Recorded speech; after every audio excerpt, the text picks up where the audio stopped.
కానీ అవతార్ మెహర్ బాబా వారు స్పిరిచువాలిటీ అంటే ఏమిటనేది మనకి డైరెక్ట్గా కొన్ని వర్డ్స్ చెప్పారండి. ఆధ్యాత్మికత అంటే మనిషి యొక్క అదొక మైండ్ సెట్టింగ్ ప్రోగ్రామ్ అండి. అది మానసిక స్థితి అంటారు బాబా. సమతుల్య స్థితి, స్థితప్రజ్ఞత్వం అంటే ఒక సమతుల్య స్థితిని ఆ మైండ్ అనేది క్యాప్చర్ అయి ఉంటుంది.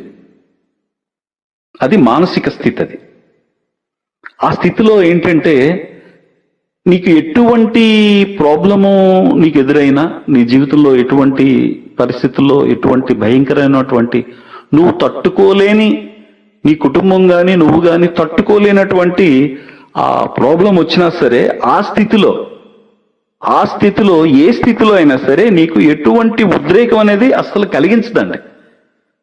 అది స్పిరిచువాలిటీ.